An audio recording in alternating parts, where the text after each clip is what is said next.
Hey guys, it's Kyle, and I wanted to go over the November results with you guys of what it's like having solar panels in Michigan. And we're back for the November results, which was the October activity. And instead of going over just the monthly activity, I did do some analysis on the full year in review. So showing all the bills that we've had since having this house for the last 3.5 years. So go over that, and we'll dive into it now. So hopefully you guys can see my screen now, and just wanted to show the first part that I always do, which is the dates and then the energy delivered in kilowatt hours. So columns A and B here always show the amount of kilowatt hours that we produced.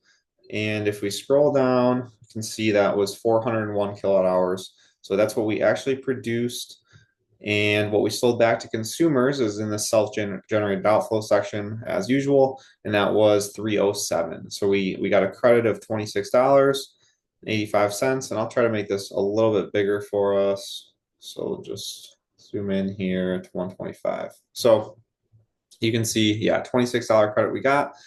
And when we look at our actual bill, it was $25.90. So still have that big distribution charge of 1860, which is to be expected. That's how consumers makes a lot of their money.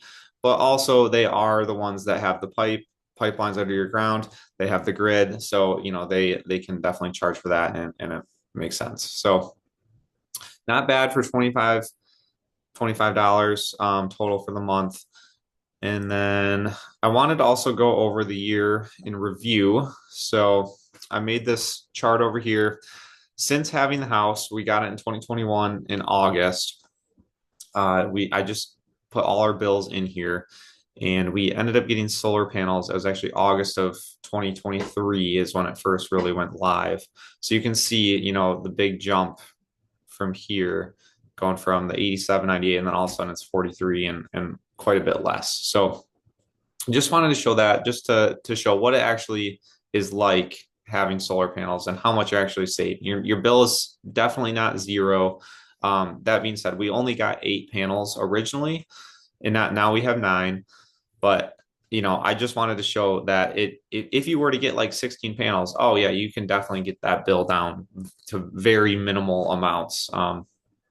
So yeah, certainly possible. But just wanted to go over the averages as well. So before having solar, I took the average of all these cells here, and that average was actually only $80. So not terrible. A lot of people believe that the electricity bills will just keep going up and up as time goes on. It's always hard to say. I'm sure it probably will go up just a little bit, just like inflation does. So that's kind of like one of the nice benefits is you lock in that solar loan, or if you pay them off right away, you're always going to be getting that credit. So that is nice. And as you can see here, the average after getting solar panels has been only 41. So we've saved about $40 since getting them, once again, in August of 2023.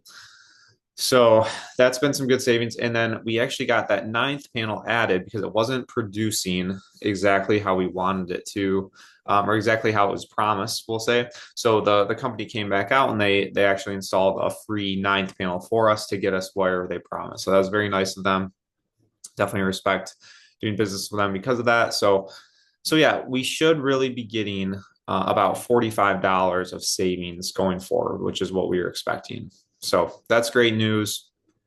And then just to do some financial analysis on that. So if you take, so the original cost of the panels was 16,000, but then you subtract out the federal tax credit, and that gives us a total cost of about 12,000. So if you assume at the and just to be clear, when you get solar panels, they're usually 25-year lifespan. So at the end of that 25-year lifespan, the salvage value should be about $6,000. Still, they'll still be producing, they'll still be on your roof. It will increase your value of your house by about 6,000. It's not going to be the original cost, of course, because of depreciation. So just to hop into it, would be 12,000 original cost after the federal tax credit minus the salvage value, 6,000 equals about $6,000 that we need to pay off in savings.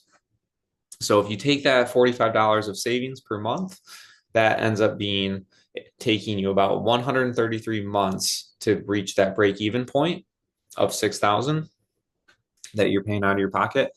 And that ends up being about 11 years. So it's safe to say if we were to pay these off right away in year one, it would take 11 years to pay them off. And then anytime after that 11 years, you're saving money right then and there. So we have chosen not to pay them off yet. And we are, like I say in every video, we're definitely going to, but then it just, adds years to that. So if we pay them off this month, then this is just going to be, 12 years. So certainly still worth doing, and especially when you can get that federal tax credit. So very happy we have them still, but we have not chosen to pay them off yet. So just want to go through that with you guys just so you can really see. And once again, since we have that ninth panel, it should be about $45 in savings per month. So anyway, back to the month in review of November for the October activity. This is where I usually just finish with this section down here. And so once again, the in-phase data for this month, it was 401. That's what we produced.